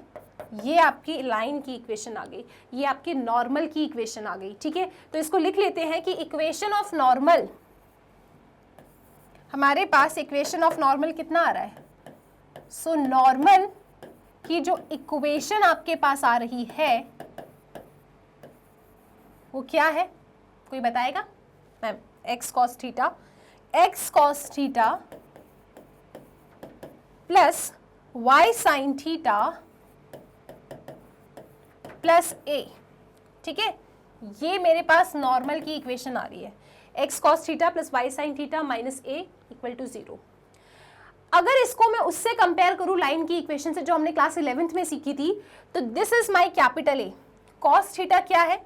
कॉस थीटा देखो, लाइन की इक्वेशन जो हम सीख कर आए थे, a x plus b y plus c equal to 0, ठीक है। तो ये तो मेरा कैपिटल ए का रोल प्ले कर रहा है, ये मेरा कैपिटल बी का रोल प्ले कर रहा है, और ये मेरा सी का रोल प्ले कर रहा है। क्या होता है डिस्टेंस इसका फ्रॉम ओरिजिन? तो अब आप लिखेंगे distance of normal, distance of normal from origin, from origin, origin से क्या डिस्टेंस होगा? तो इस नॉर्मल का डिस्टेंस ओरिजिन से क्या होगा? वी हैव द फॉर्मूला जो क्या कहता है आपसे, distance d is equal to modulus a x1, मतलब ये x1 है, ये y1 है, यहाँ पे रखो x की जगह पे 0, तो a into 0 plus b into y की जगह पे 0, ठीक है, प्लस c, तो प्लस c मतलब a, लेकिन ये a और b क्या है वो तो रखो आप। a कौन है आपका? cos थीटा, a क्या है? cos थीटा, b क्या है? sin थीटा, ठीक है, और ये क्या है? a divided by under root a square plus b square. तो a क्या है? sin square theta plus cos square theta, तो यहाँ लिखोगे आप sin square theta plus cos square theta. कितना होता है ये तो 1 होता है, तो ये तो 1 है। Something into 0, something into 0 is always 0, तो मॉड ऑफ a कितना आ रहा है? a, मतलब नॉर्मल और ओरिजिन के बीच का डिस्टेंस क्या आ रहा है? a, which is constant. ये तो कांस्टेंट है, और आपको इस क्वेश्चन में यही शो करना था। क्या शो करना था इस क्वेश्चन में? कि जो नॉर्मल है ना, उस नॉर्मल का डिस्टेंस ओरिजिन से कांस्टेंट होना चाहिए, ये आपको बताना है। तो क्लास 11th के कंसेप्ट की हेल्प से हमने अपने क्लास 12th के क्वेश्चन को क्रैक किया। आई होप ये क्लियर है। जल्दी से इसका स्क्रीनशॉट लीजिए। अच्छा, यहाँ पे ये माइनस ए था ना, मैंने यहाँ पे खुशी खुशी में प्लस ए भी बना दिया, वही मैं सोचूं कुछ गड़बड़ सी लग रही है, ठीक है। तो यहाँ पे इक्वेशन ऑफ नॉर्मल क्या है? X cos theta plus y sine theta minus a, तो ये माइनस ए था, कोई समस्या नहीं है। जब आपने फॉर्मूला लगाया तो sine theta into 0 plus cos theta into 0, सी की जगह पे माइनस ए, मॉड था, मॉड से बाहर आएगा तो ये पॉजिटिव ही हो जाएगा। ठीक है, वो स्टेप लिख के दिखाऊं क्या फिर से आपको? देखो जी, डिस्टेंस क्या आया था, मॉड ऑफ ए इंटू 0 है ना, एक्स की जगह पे रखना है आपको ये 0, तो cos theta into 0 plus b into y की जगह पे 0, तो आप लिखते हैं यहाँ पे साइन थीटा इंटू 0, सी क्या है minus a divided by under root a square plus b square, वो तो 1 आ गया था है ना, लिख देती हूँ इतना लिखा है तो, this is sine square theta plus cos square theta, ये तो 1 हो गया। ठीक है, ये तो 0, ये 0, मॉड ऑफ माइनस ए क्या होता है जी, ए होता है, एंड दिस इज कांस्टेंट, और हमको अपने इस क्वेश्चन में यही साबित करना था। आई रियली विश कि ये क्वेश्चन क्लियर है, जल्दी से आप इसका स्क्रीनशॉट लीजिए, फिर चलते हैं आगे। अगले सवाल पे आते हैं अपन, क्वेश्चन नंबर 6, बहुत सिंपल है। ठीक है, अगेन सभी क्वेश्चन सिंपल है, बस आप समझ जाइए, राइट। तो क्वेश्चन कहता है कि find the intervals in which the function f given by this is increasing decreasing, और ये क्वेश्चन ना इस पैटर्न के पेपर में आते हैं, तो इस क्वेश्चन पे आप स्टार्ट लगा लो पहले तो। अब कैसे इसको टारगेट करना है मैं आपको सिखा देती हूँ, ट्रिग्नोमेट्री डरने की कोई ज़रूरत नहीं है, बहुत सिंपल है ये क्वेश्चन। ठीक, ओके जी, तो आपको यहाँ पे इंटरवल्स बताना है, वो इंटरवल्स जहाँ पे आपका ये फंक्शन इंक्रीजिंग है और डिक्रीजिंग है। सबसे पहली चीज़, यहाँ पे स्ट्रिक्टली शब्द का उपयोग नहीं किया, सिंपल कहा है इंक्रीजिंग डिक्रीजिंग। ठीक है, तो कोई भी फंक्शन इंक्रीजिंग कब होता है, कोई भी फंक्शन इंक्रीजिंग तब होता है जब f डैश x आपका ग्रेटर देन इक्वल टू 0 हो, यानी कि इसके जब आप इंटरवल्स लिखेंगे तो आप क्लोज्ड ब्रैकेट में आंसर देंगे। कोई भी फंक्शन डिक्रीजिंग कब होता है, कोई भी फंक्शन डिक्रीजिंग तब होता है जब f dash x less than equal to 0 हो, यानी कि जब इसका आंसर लिखोगे तभी भी क्लोज्ड ब्रैकेट बनाओगे। बस इतनी बात आपको याद रखनी है। अब इस क्वेश्चन को टारगेट करते हैं, कैसे बताओगे किस इंटरवल में इंक्रीजिंग है या डिक्रीजिंग है? मैम वो सब तो बाद की बात है, सबसे पहले तो डिफरेंशिएट करना है। बिल्कुल सही जवाब, क्योंकि इंक्रीजिंग है डिक्रीजिंग है सब डिपेंड करता है उसके डिफरेंशिएशन पे। तो पहले तो आप f डैश एक्स निकालिए, उसके बाद हम देखेंगे कि कहाँ पे ग्रेटर देन इक्वल टू 0 आ रहा है, कहाँ पे लेस देन इक्वल टू 0 आ रहा है, उसके हिसाब से इंक्रीजिंग डिक्रीजिंग का इंटरवल इनको बता देंगे। अगर आपको लगता है ना कि ट्रिग्नोमेट्री वाले क्वेश्चन डिफिकल्ट होते हैं, तो इस क्वेश्चन के बाद आपको लगेगा कि ट्रिग्नोमेट्री वाले क्वेश्चन बहुत सिंपल होते हैं। देखो जी, वो रखा है आपका function f of x is equal to 4 sin x, ठीक है, minus 2x, okay, minus x cos x, ठीक है, divided by 2 plus cos x. कैसे करोगे आप इसको डिफरेंशिएट? क्वेश्चन रूल से, और डरना बिल्कुल नहीं है, आप आसानी से क्वेश्चन रूल लगा सकते हो। आपको पता है कैलकुलेशन, बस बहुत अच्छे से आप देखोगे, पेशेंटली सॉल्व करोगे तो इसका डिफरेंशिएशन गलत नहीं होगा। ठीक है, चलो तो सबसे पहले लगाते हैं क्वेश्चन रूल। सो एफ डैश एक्स क्या होगा, ये पूरा मेरा फर्स्ट फंक्शन है, दिस इज फर्स्ट फंक्शन, ये सेकंड फंक्शन है। तो क्वेश्चन रूल आपसे कहता है कि सेकंड डिफरेंशिएशन ऑफ फर्स्ट, इसका डिफरेंशिएशन करना है। 4 sin x, sin x का derivative cos x, minus 2x, इसका derivative minus 2, this is minus x cos x. जब इसको डिफरेंशिएट करोगे तो प्रोडक्ट रूल लगाओगे, साथ में माइनस के साइन का ध्यान रखना। ओके, तो फर्स्ट डिफरेंशिएशन ऑफ सेकंड, तो ये बन जाएगा x sin x। Second differentiation of first, तो ये आएगा cos x। इस तरीके से इसका डेरिवेटिव आ जाएगा। चेक कर लो, माइनस के साइन को बहुत अच्छे से ध्यान रखना है आपको। First differentiation of cos x का डेरिवेटिव माइनस साइन x होता है, तो ये माइनस माइनस प्लस हो गया। ठीक है, फिर second as it is differentiation of minus x is -1, तो यहाँ पे आपने माइनस बना दिया। Okay, second derivative of first हो चुका है। अब फर्स्ट को एज इट इज आप कॉपी करेंगे, बीच में सब्ट्रैक्शन का साइन आता है क्वेश्चन रूल में। Second derivative of first minus first, first क्या है, फर्स्ट है 4 sin x minus 2x minus x cos x। First derivative of second, तो सेकेंड मतलब 2 का डिफरेंशिएशन तो 0, cos x का डेरिवेटिव क्या होगा, माइनस sin x, तो मैंने इसका डेरिवेटिव लिख दिया। ऊपर वहां तक जा रहा है, ठीक है, डिवाइडेड बाय सेकंड का होल स्क्वायर। तो इस सेकंड के होल स्क्वायर को इस तरीके से आप लिख दें, that is 2 plus cos x का होल स्क्वायर। क्वेश्चन रूल सबको याद है ना, second derivative of first minus first differentiation of second divided by second का होल स्क्वायर, और ये रहा आपका इसका डिफरेंशिएशन। अब क्या करना है, अब अच्छे से आपको मल्टीप्लाई करना है और इसको सिंप्लीफाई फॉर्मेट में लिखना है, ठीक है। चलो तो मल्टीप्लाई करते हैं अपन, क्योंकि f डैश x से ही आपको पूरे आंसर्स मिलेंगे। So f dash x is equal to, सबसे पहले यहाँ पे कुछ सिंप्लीफिकेशन हो रहा है क्या, हाँ, 4 cos x minus cos x, ये 3 cos x बन जाएगा। तो पहली फुर्सत में बना दो आप इसे 3 cos x, है ना, राइट। यहाँ पे कुछ हो रहा है क्या, यहाँ तो कुछ नहीं हो रहा, ठीक है। 2 से मल्टीप्लाई करें आप, सो 2 3 6 cos x, okay. 2 into minus 2 minus 4, 2 into x sine x 2x sin x। चलो cos x का मल्टीप्लाई करते हैं, 3 cos square x, cos x का मल्टीप्लाई करो minus 2 cos x, cos x का मल्टीप्लाई करेंगे x sin x cos x, plus sin x का multiply करो 4 sin square x, sin x का मल्टीप्लाई करो 2x sin x, sin x का multiply कीजिए x cos x sin x, ठीक है, दिख रहा है 2x क्या लिखा है मैंने, x cos x sin x, ठीक है। चलो डिवाइडेड बाय क्या, 2 प्लस cos x का होल स्क्वायर। देखो आपके पास ना अच्छी सी कॉपी है, तो आपके ऐसे लाइन नहीं जा रही होगी, ऐसे ऐसे सिंपल सीधी लाइन जा रही होगी, तो थोड़ा सा बस आप अच्छे से देखो, आपको आ जाएगा ये क्वेश्चन यहाँ, ठीक है। तो कौन कौन जा रहा है, सबसे पहली चीज आप यहाँ देखेंगे x sin x cos x minus x sin x cos x। चलो अच्छी बात है, ये तो उड़ गया, उड़ता है तो उड़ने दो, ठीक है, ये प्लस का साइन था। और कोई जा रहा है क्या, चेक करो, 2x sin x minus 2x sin x, बहुत अच्छी बात है, ये भी चला गया, ये भी गया।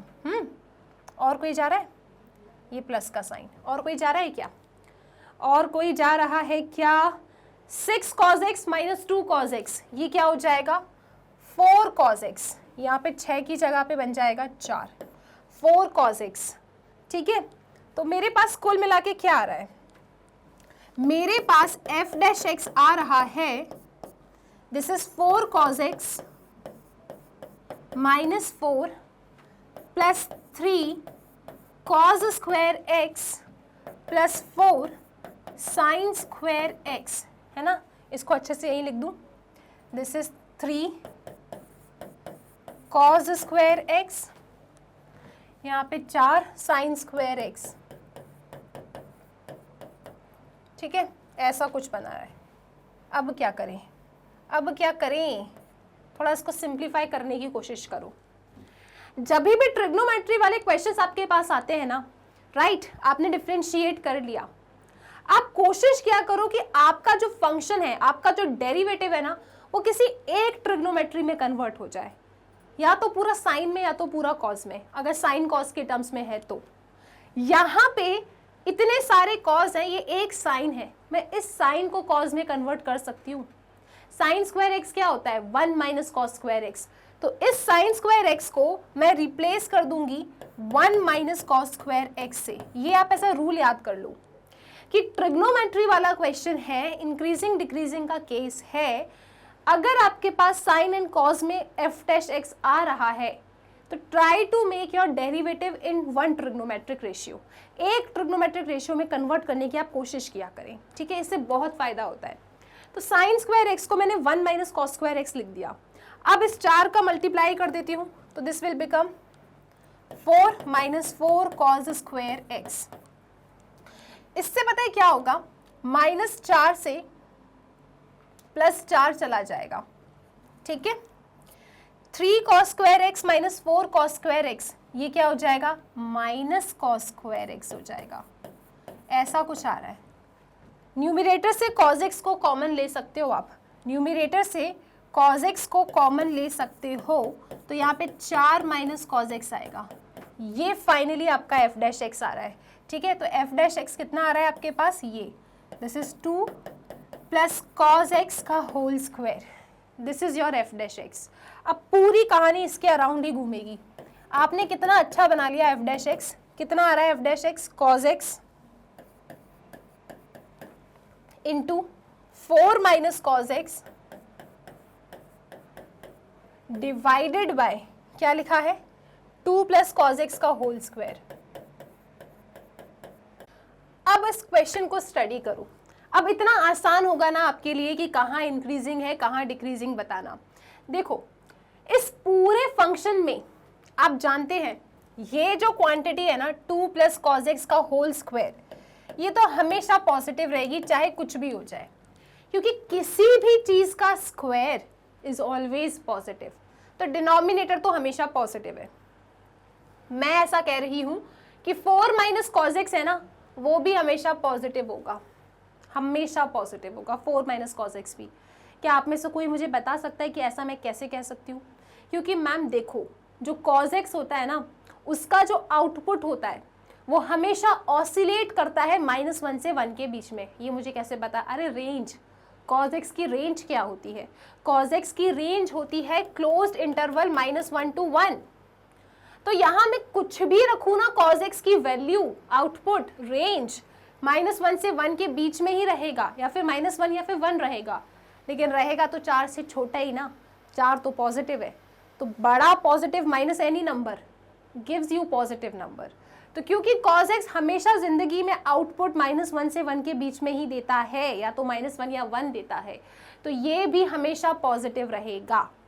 इसका मतलब तो ये हो गया कि इस पूरे एफ डैश एक्स का जो साइन है कि कहाँ मेरा f dash x greater than equal to 0 है, या फिर कहाँ मेरा f dash x less than equal to 0 है, ये पूरी जो कहानी है ये डिपेंड किस पे करती है? ये डिपेंड करती है कॉज एक्स पे।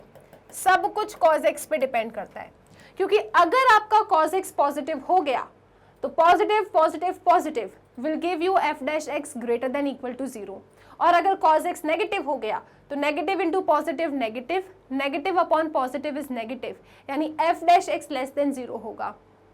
तो कॉज एक्स कहाँ पॉजिटिव है कहाँ नेगेटिव है, उसके ऊपर ही आपका एफ डैश एक्स डांस कर रहा है ना। जहां पे भी आपका कॉज एक्स पॉजिटिव होगा तो वहां पे आपका f dash x greater than equal to 0 होगा। जहां पे भी आपका cos x नेगेटिव होगा वहां पे आपका f dash x less than equal to 0 होगा। अब हम कहाँ जाएंगे ये पता करने? ACTS मेथड के पास, ठीक है। जब भी ट्रिग्नोमेट्री होती है तो इंक्रीजिंग डिक्रीजिंग के लिए आप सिर्फ और सिर्फ ACTS मेथड के पास जाया करो। तो ये रहा आपका ACTS, राइट। हम जानते हैं यहाँ 0, यहाँ 2 पाई, दिस इज 90, ये होता है पाई और ये होता है 3 पाई बाई 2। ACTS इसका मतलब क्या है? All trigonometric ratios are positive in the first quadrant. वो सभी ट्रिग्नोमेट्रिक रेशियो जो 0 से 90 के बीच में है दे आर पॉजिटिव। 90 से पाई के बीच में साइन और उसका रेसिप्रोकल पॉजिटिव होता है। पाई से 3 पाई बाई 2 में 10 और उसका रेसिप्रोकल पॉजिटिव होता है। 3 पाई बाई 2 से 2 पाई में कॉस और कॉस का रेसिप्रोकल पॉजिटिव होता है।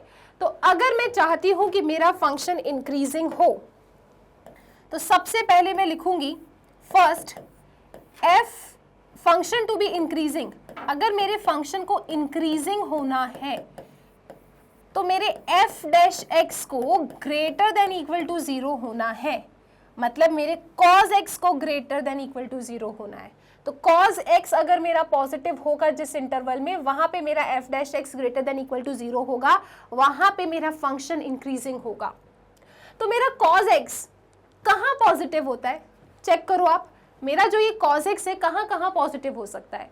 cos x मेरा यहाँ पॉजिटिव और यहाँ पॉजिटिव हो सकता है, मतलब 0 से 90 के बीच में और 3 पाई बाई 2 से 2 पाई के बीच में आपका जो cos x है वो पॉजिटिव है। और अगर आपका cos x पॉजिटिव है मतलब आपका f dash x greater than equal to 0 है। आप यहाँ पे कहेंगे कि फंक्शन इंक्रीजिंग है, तो कहाँ इंक्रीजिंग है वो? 0 से 90, आप लिखेंगे 0 से 90, ओके जी, यूनियन 3 पाई बाई 2 से 2 पाई, क्योंकि इंक्रीजिंग है तो क्लोज्ड इंटरवल आएगा, ठीक है। अब हम जाएंगे डिक्रीजिंग कहाँ है, क्योंकि इन्हें पूछा है ना फंक्शन डिक्रीजिंग कहाँ है, तो फंक्शन आपका डिक्रीजिंग कहाँ होगा, जहां पे आपका f dash x less than equal to 0 होगा। तो f डैश x में f dash x less than equal to 0 हो, ये सब कुछ डिपेंड कर रहा है cos x पे। आपका cos x जिन भी इंटरवल में नेगेटिव होगा वहां पे आपका f डैश x नेगेटिव होगा, और अगर f डैश x नेगेटिव है उन इंटरवल्स में तो उन्हीं इंटरवल्स में आपका फंक्शन डिक्रीजिंग होगा। तो cos x कहाँ नेगेटिव होगा, π/2 से लेके 3π/2 इस पूरे कंटिन्यूस इंटरवल में आपका cos x कैसा आएगा, नेगेटिव आएगा। तो आप कह देंगे कि it is decreasing in the interval π/2 से 3π/2। सो π/2 से 3π/2 में ये कैसा है, डिक्रीजिंग है। और इसके साथ आपका ये क्वेश्चन हो जाता है फिनिश। तो इस तरीके से आप अपने क्वेश्चन को एक वेरिएबल में कन्वर्ट कर लिया करो और फिर सॉल्व किया करो, ठीक है। तो जल्दी से आप इसका स्क्रीनशॉट लीजिए और फिर इस क्वेश्चन को फिनिश करते हैं, राइट, ओके। चलो अगले क्वेश्चन पे आ जाओ, that is question number 7। Question number 7 भी ऐसा ही है, आपको यहाँ पे इंटरवल्स बताना है कि कहाँ पे आपका फंक्शन इंक्रीजिंग है और कहाँ पे डिक्रीजिंग है। तो सबसे पहले क्या करेंगे आप, सबसे पहले जो फंक्शन है उसको डिफरेंशिएट कर देना। तो यहाँ पे लिखोगे फंक्शन क्या है, f of x is equal to x cube plus 1/x cube, right. किस इंटरवल में डिक्रीजिंग है, किस इंटरवल में इंक्रीजिंग है, यहाँ पे आपका जो फंक्शन है it's a normal polynomial expression है, ठीक है। यहाँ पे ऐसा नहीं है कि कोई ट्रिग्नोमेट्री है, तो बहुत डायरेक्टली आप इसे सॉल्व कर सकते हो। सबसे पहले आप इसे डिफरेंशिएट करो और क्रिटिकल पॉइंट्स निकालो, ठीक है। तो f डैश x क्या होगा, f dash x will be x cube का डेरिवेटिव 3x², इसका डेरिवेटिव -3/x की पावर 4, -3/x की पावर 4। कैसे किया इसका डिफरेंशिएशन, इसे x की पावर -3 लिखा होगा, -3 बाहर x की पावर -4, यानी कि ये रहा होगा -3/x की पावर 4, ठीक है। ये इसका डेरिवेटिव हो गया। एक काम करो आप लोग एलसीएम ले लो f डैश x में, एलसीएम लो कितना आएगा, x की पावर 4 इधर जाएगा तो 3, बेस से में पावर ऐड होगा तो x की पावर 6 -3। कोई ऐसा तो नहीं है 4 2 8 करने वाला हो, हाँ। x की पावर 8 तो नहीं लिखा किसी ने, 6 होगा। बेस सेम है तो पावर ऐड होती है, 4 + 2 6 होता है। अब यहाँ से आप 3 कॉमन ले लो, 3 कॉमन ले लो तो दिस विल बिकम x की पावर 6 - 1 डिवाइडेड बाय x की पावर 4। चेक करो, क्वेश्चन ने साफ साफ कहा है कि x तो 0 नहीं हो सकता, यानी इसको तो 0 नहीं हो पाएगा। मैम ये क्यों बोल रहे हो, अरे क्योंकि f डैश x निकालने के बाद 0 से इक्वेट भी तो करते हैं क्रिटिकल कंडीशन के लिए। तो साफ साफ कहा है कि x 0 तो नहीं है, यानी x की पावर 4 को तो आप 0 से कंपेयर कर ही नहीं सकते, राइट। इसको तो हटाओ, 3 भी 0 नहीं हो सकता, तो किसको 0 से कंपेयर करोगे, x की पावर 6 -1 को, तो x की पावर 6 इज इक्वल टू 1 आएगा। हमेशा याद रखना जब भी वेरिएबल के ऊपर ऐसी इवन पावर होती है ना और इज इक्वल टू के साइड में जो क्वांटिटी है तो ये हमेशा प्लस माइनस होता है, हमेशा याद रखना। वेरिएबल की पावर अगर इवन है और इज इक्वल टू में कुछ है, आपको इस इवन पावर को हटाना है तो इवन पावर हटेगी, प्लस माइनस का साइन आता है, तो x इज इक्वल टू +-1 आ जाएगा, ठीक है। चलो ये आपके क्रिटिकल पॉइंट्स हो गए। अब इन क्रिटिकल पॉइंट्स को आप प्लॉट कर लीजिए नंबर लाइन पे। ये -1 है, ये 1 है, यहाँ डेफिनेटली -∞ होगा, यहाँ पे डेफिनेटली इन्फिनिटी होगा। अब इन क्रिटिकल पॉइंट्स पे आप अपने f डैश x का साइन चेक करेंगे। आपका जो f डैश x है वो क्या है, ये वो तो 0 से इक्वेट करने के बाद में जो आया वो मैंने गायब कर दिया। यहाँ से लिखूँ क्या, चलो लिख देती हूँ। तो यहाँ पे f डैश x ये है, f डैश x को फिर आपने 0 से इक्वेट किया, सो दिस इज 3 x की पावर 6 - 1 x की पावर 4 इक्वल टू 0, यानी कि x की पावर 6 - 1 इक्वल टू 0, यानी कि x is equal to 1, x is equal to +-1। ये आपके क्रिटिकल पॉइंट्स हो गए। यहाँ पे मैंने क्रिटिकल पॉइंट्स को नंबर लाइन पे प्लॉट किया। अब मुझे इन क्रिटिकल पॉइंट्स ने इस नंबर लाइन को 3 इंटरवल्स में डिवाइड किया है, -∞ से -1, -1 से 1, 1 से इन्फिनिटी। इन तीनों ही इंटरवल्स में मुझे f डैश x का साइन चेक करना है, ठीक है। तो माइनस इन्फिनिटी से -1 के बीच में आप कोई भी एक रैंडम नंबर उठा लो। किसको उठा लें अपन? -2 उठा लो सपोज। कैलकुलेशन से मतलब नहीं है, आपको सिर्फ साइन से मतलब है। तो सपोज मैंने -2 उठाया, -2 की पावर 6 क्या होगा? 64। 64 - 1 पॉजिटिव नंबर, ऊपर भी पॉजिटिव नीचे भी पॉजिटिव, तो ये तो ओवरऑल क्या हो जाएगा? पॉजिटिव हो जाएगा। अगर हमने x की जगह पे -2 रखा तो -2 की पावर 6 तो पॉजिटिव होगा, बहुत बड़ा पॉजिटिव होगा। -2 की पावर 4 अगेन पॉजिटिव होगा, तो positive upon positive into positive is positive, यानी -∞ से -1 तो पॉजिटिव है।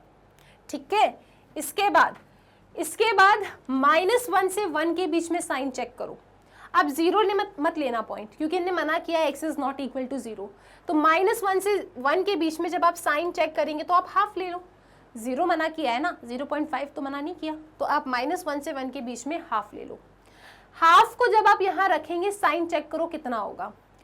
आपने क्या करना है, यहाँ पे रखना है हाफ, इधर रखो 1/2 की पावर 6 मतलब 1/64।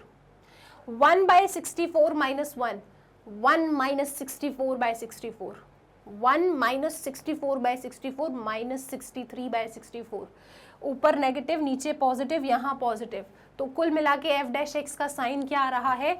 नेगेटिव आ रहा है इस इंटरवल में। 1 से इन्फिनिटी में चलो 2 ले लेते हैं, 2 रखो वहां पे, तो 2 की power 6 it will be a positive number. 2 की पावर 6 इतना बड़ा नंबर होगा कि 1 से छोटा करोगे तो पॉजिटिव ही आएगा। ये भी पॉजिटिव, ये भी पॉजिटिव, ये भी पॉजिटिव 2 के लिए, मतलब ये भी पॉजिटिव है।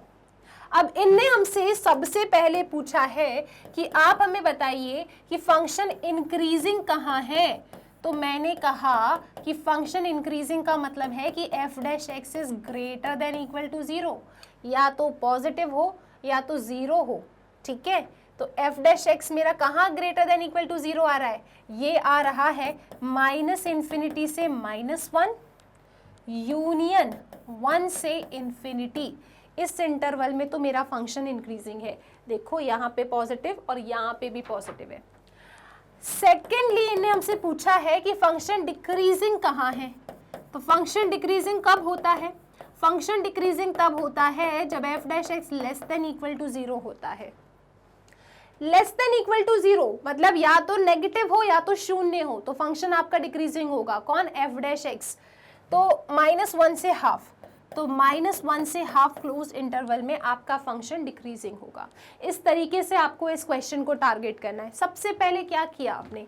सबसे पहले आपने क्वेश्चन को रीड किया, वेरी गुड। फिर क्या किया आपने ये पाया कि मैम फंक्शन ये है, हमको बताने हैं इंटरवल्स कहाँ इंक्रीजिंग है कहाँ डिक्रीजिंग है।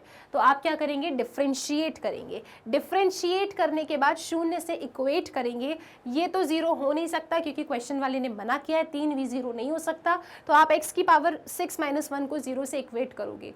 जब भी वेरिएबल के ऊपर इवन पावर होती है और अगर आप उस इवन पावर को हटाना चाहते हैं तो यहाँ प्लस माइनस का साइन आता है। ठीक है, इसके बाद ये क्या हो जाएगा? x की वैल्यू +-1 आ रही है, नंबर लाइन पे प्लॉट कीजिए। +-1 को एकदम सीक्वेंस में अरेंज करना, आप ये पाएंगे कि इसने नंबर लाइन को 3 इंटरवल्स में डिवाइड कर दिया है। अब हमें बताना है कि इनमें से किस इंटरवल में मेरा फंक्शन इंक्रीजिंग है। तो मेरा फंक्शन इंक्रीजिंग वहां होता है जहां पे f' greater than equal to 0 हो। मुझे इसका साइन चेक करना है, तो मैंने -∞ से -1 के बीच में -2 ले लिया, यहाँ पे रखा, चेक किया तो पॉजिटिव आ रहा है। -1 से 1 के बीच में हाफ ले लिया, 0 तो नहीं ले सकती, हाफ लिया तो ये मैंने पाया कि वहाँ तो नेगेटिव आ रहा है। 1 से इन्फिनिटी में मैंने 2 ले लिया, पॉजिटिव आ रहा है। और क्योंकि क्लोज इंटरवल की बात है तो 0 भी अलाउड है। इसका मतलब मेरा फंक्शन इंक्रीजिंग है -∞ से -1। यहाँ पे ओपन ब्रैकेट बनाया है क्योंकि infinity is never included, right. और फिर -1 से 1 डिक्रीजिंग, यहाँ से यहाँ इंक्रीजिंग, यहाँ से यहाँ इंक्रीजिंग, तो यूनियन बनाया। यहाँ से यहाँ डिक्रीजिंग है तो मैंने क्लोज इंटरवल में लिख दिया आंसर। और इस तरीके से आपका क्वेश्चन नंबर 7 हो जाता है खत्म। इसका स्क्रीनशॉट ले लीजिए, चलते हैं नेक्स्ट सवाल पे। ओके, सो स्टूडेंट्स, इसके साथ ही हमने मिसलेनियस एक्सरसाइज के स्टार्टिंग के 7 क्वेश्चंस को डिस्कस किया है। नेक्स्ट वीडियो में हम आगे के क्वेश्चंस को डिस्कस करेंगे। टिल देन इन सभी क्वेश्चंस की बहुत अच्छे से आप लोग प्रैक्टिस कीजिएगा। एंड आप लोग जानते हैं स्टूडेंट्स, मैग्नेट ब्रेन्स पे class KG to class 12 and other variety of courses सब कुछ बिल्कुल फ्री अवेलेबल है। तो आप लोगों को ना कोई भी सब्सक्रिप्शन नहीं लेना, कोई भी कूपन कोड नहीं लेना। स्टार्टिंग से लेके एंड तक आपका सिलेबस यहाँ कंप्लीट कराया जाता है। सो स्टूडेंट्स, पढ़ते रहिए मैग्नेट ब्रेन्स के साथ।